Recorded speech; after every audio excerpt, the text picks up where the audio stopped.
Karen Mersch, professeure de philosophie, bonjour. Bonjour. Et merci beaucoup d'être avec nous ce matin sur RCJ. Vous êtes donc professeur de philosophie et vous avez écrit notamment dans Le Droit de Vivre, la revue de la LICRA, à la suite en tout cas de cette étude publiée par l'IFOP sur le rapport de certains musulmans français à l'islam, à l'islamisme. Et vous alertez par rapport à ce sondage et à l'utilisation qui a pu en être faite. Vous dites qu'il y a un problème, ou en tout cas une question suscitée par le rapport des politiques au réel. Est-ce que vous pourriez nous expliquer ce qu'il en est pour vous? Oui, merci beaucoup. Donc effectivement, j'étais ravi de pouvoir écrire dans cette excellente revue qui est le DDV, donc le droit de vie de la LICRA. Il me semble que on a beaucoup parlé de ce sondage effectivement parce qu'il constate quelque chose qui est un fait, c'est-à-dire une radicalisation d'une partie effectivement des personnes, de nos citoyens français de confession musulmane. Bien entendu, on est loin de l'ensemble, mais ce qui manque le plus, c'est justement un regard critique sur l'instrumentalisation qui peut être faite par l'extrême droite, par exemple, mais comme elle peut être faite aussi par une gauche qu'on dit parfois radicale, de ces faits. C'est-à-dire que du côté de l'extrême droite, on a tendance à voir ça comme un fait du réel, c'est-à-dire le fait et le réel auquel ramènent sans cesse les personnes d'extrême droite, c'est regardez dans vos villes, on voit bien que les choses ont changé, sous-entendu un lien avec la théorie du grand remplacement qui serait en parallèle le vecteur en fait d'une islamisation de la société. Or, on constate dans ce sondage, que les faits contredisent cette idée qu'il y aurait par une invasion comme, le dit l'extrême droite, par une invasion migratoire, du coup, un raz-de-marée de personnes de confession musulmane et de toute façon, ces personnes de confession musulmane, pour la grande majorité, ne sont pas islamistes, même si cette radicalisation nous concerne. Donc très souvent, en réaction à une gauche qui a tendance à rejeter le réel, on a vu la réaction au sondage d'une partie seulement de la gauche, mais cette partie-là, à mon avis, est dans l'erreur, c'est-à-dire une partie de la gauche qui a tendance à penser que si on commence à parler de la radicalisation en fait d'une partie des musulmans, on fait le jeu de l'extrême droite. Conséquence, il faut le taire et donc ce sondage est automatiquement vu comme un sondage critiquable, ayant des biais racistes, etc., etc. Au lieu de constater un fait et finalement de l'interpréter avec intelligence. C'est-à-dire qu'on a du côté de la gauche, une partie de la gauche un refus du réel et l'extrême droite s'accapare en fait ce réel en disant nous on parle bien du réel, nous on n'hésite pas à parler de cette radicalisation, sauf qu'il y a là aussi une instrumentalisation du réel puisque les chiffres contredisent radicalement l'idée d'un raz-de-marée migratoire qui serait la cause d'un raz-de-marée en fait de l'islamisme en France, puisque parmi les musulmans, dont tous ne sont pas islamistes, on voit dans ces chiffres uniquement 7%. Voilà, je ne sais pas si j'étais clair, n'hésitez pas Tout à à me le fait. dire. Et ce qu'on comprend aussi dans vos propos, c'est qu'il s'agisse des musulmans, des juifs. Il y a cette façon, en tout cas pour la classe politique, de les utiliser en objet politique. Et face à ça, il y a ces faits, il y a ces chiffres et il y a le réel. Comment vous expliquez cette manipulation, en tout cas pas forcément l'expliquer, mais se dire est-ce que ça participe de ce que vous analysez et dénoncez aussi quelque part de cette tenaille identitaire?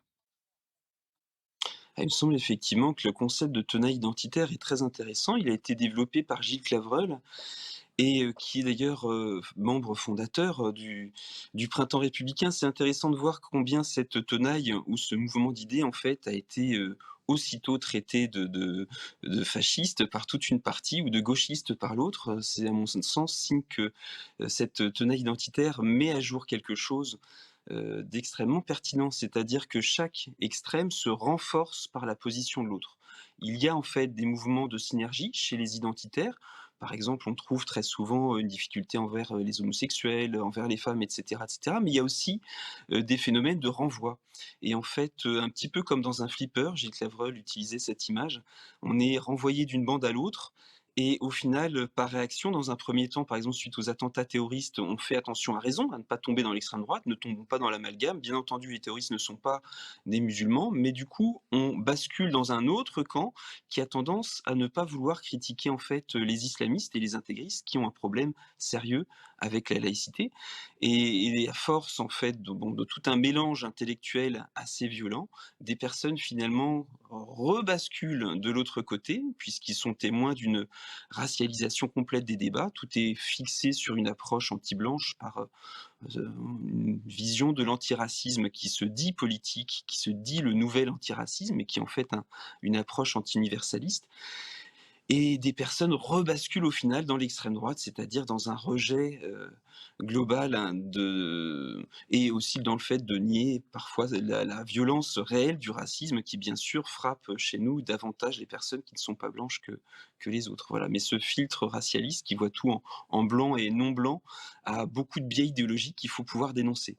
Justement, face à cette perception-là, il y a l'universalisme républicain qui apparaît comme une barrière quelque part, mais incarné par peu de gens. Comment vous définiriez ce concept, cette volonté de faire, de penser ensemble, et est-ce que vous lui voyez un avenir? Alors, je crois beaucoup en la force des idées et cette force de l'universalisme, elle finira de toute façon par triompher.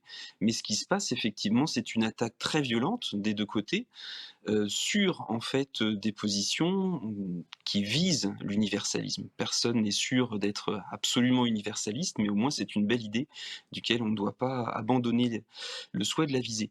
Et cette attaque, c'est justement ce que décrit la tenaille, c'est-à-dire d'un côté comme de l'autre, si on ne rentre pas dans un camp, dans une vision binaire, on est systématiquement en fait, accusé d'être de l'autre camp. Donc voilà, quand on critique certaines dérives qu'il peut y avoir dans une forme de complaisance avec un islamisme qui n'est pas du tout à l'avantage de nos citoyens musulmans de France, qui en souffrent aussi, qui sont victimes de cette violence idéologique qui leur est imposée, eh bien, au lieu d'avoir une partie de la gauche qui continue dans ses fondamentaux à défendre la laïcité et à défendre les personnes qui sont victimes de cet intégrisme, on a l'idée que si on en parle, on fait le jeu de l'extrême droite, donc on est automatiquement. Et pareil de l'autre côté. Voilà. Si de l'autre côté, en fait, on critique l'extrême droite, finalement, on n'est pas assez investi dans la lutte contre l'islamisme. Et au final, beaucoup de personnes qui, au début, sincèrement, visaient l'universalisme, eh bien, finissent par glisser d'un côté ou de l'autre, et beaucoup peuvent être tentés par un discours civilisationnel qui fait complètement le jeu en fait de l'extrême droite et qui est ni plus ni moins la perte de l'approche universaliste.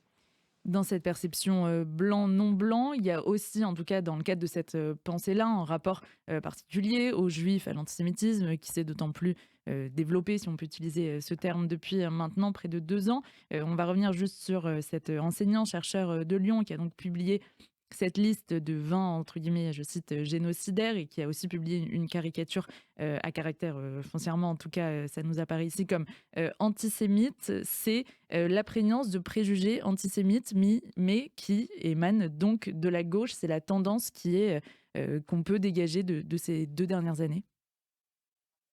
Oui, et ce qui est vraiment remarquable dans cette affaire, c'est que c'est la personne elle-même qui a théorisé l'absence d'antisémitisme à gauche, dont on voit des témoignages qui sont absolument accablants, puisque outre le fait, et qui montrent aussi un abrutissement en fait des débats. C'est-à-dire qu'au lieu d'être capable de discuter sur la position des personnes qui avaient signé une tribune en disant bon voilà cette position demande plus de conditions avant la reconnaissance de l'État israélien, voilà, pardon, avant la reconnaissance de l'État palestinien par la France, et d'en discuter avec des arguments, il suffit maintenant de traiter les personnes des pires crimes.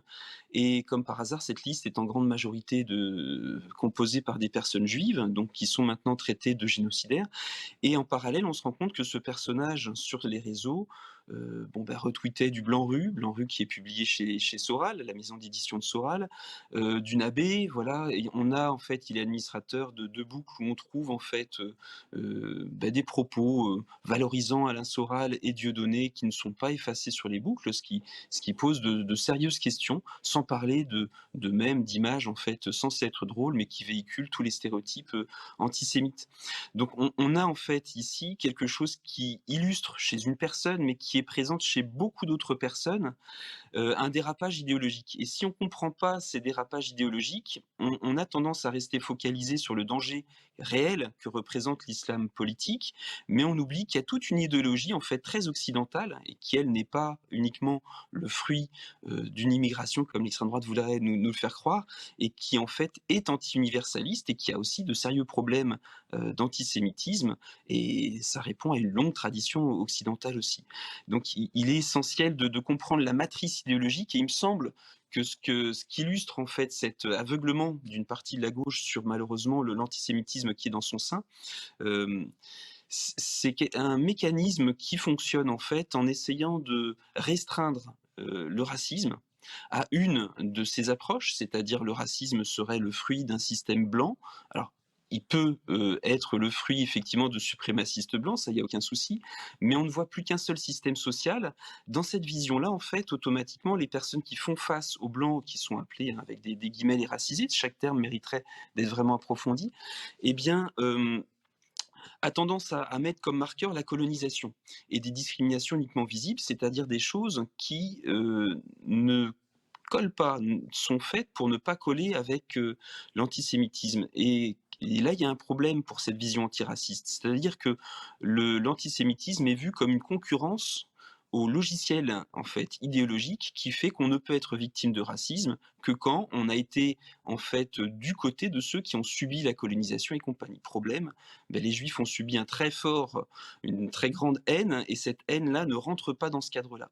Donc il va falloir, faire plein de contorsions idéologiques. Dans un premier temps, certains, même s'il y avait eu des discussions, on va dire, commencent à se dire: «Bon, est-ce que finalement, oui, les Juifs ont été victimes? Oui, mais c'est dans le passé». Et donc il y a une forme de variation, de l'antisémitisme qui aurait été possible dans le passé quand le système effectivement, était visé contre eux et dans ce cas-là, ils les sortent, les Juifs, de la «blanchité», je mets des guillemets là aussi, et pour en faire finalement maintenant pour blanchir peu à peu les juifs qui n'auraient plus de problème. Le vrai problème maintenant, ce serait sur les musulmans. Alors il y a bien un racisme anti-musulman, mais cette transformation en fait, historique pour dire le système maintenant voulant aux musulmans, il n'y a plus d'antisémitisme, on le retrouve dans des déclarations de personnes politiques de premier plan, disant que l'antisémitisme est résiduel alors qu'il n'a, pas été aussi virulent depuis, extrêmement longtemps en France et les chiffres, une fois de plus, le réel le montrent. Donc Merci. on a tout un système, pardon, je suis un petit peu long, Il nous merci reste beaucoup. 30 secondes, mais si vous voulez conclure, allez-y. Donc voilà, en gros, il y a, je pense, la nécessité d'avoir une analyse, nuancée sur des systèmes idéologiques complexes qui sont à l'œuvre, dont les matrices ne se limitent pas, par exemple, à l'islam politique et à des sources extérieures à la France. Il y a beaucoup d'idéologies qui sont un marchepied, une échelle qu'on retrouve dans la culture occidentale d'un côté et de l'autre côté, il faut vraiment se méfier des récupérations de l'extrême droite qui se fait en fait une virginité sur ce terme de l'antisémitisme, alors qu'on voit une résonance avec énormément de racines, en fait, de cet antisémitisme présent chez nous depuis très longtemps. Merci beaucoup, Karen Mersch, professeure de philosophie, d'avoir été notre invitée ce matin sur RCJ.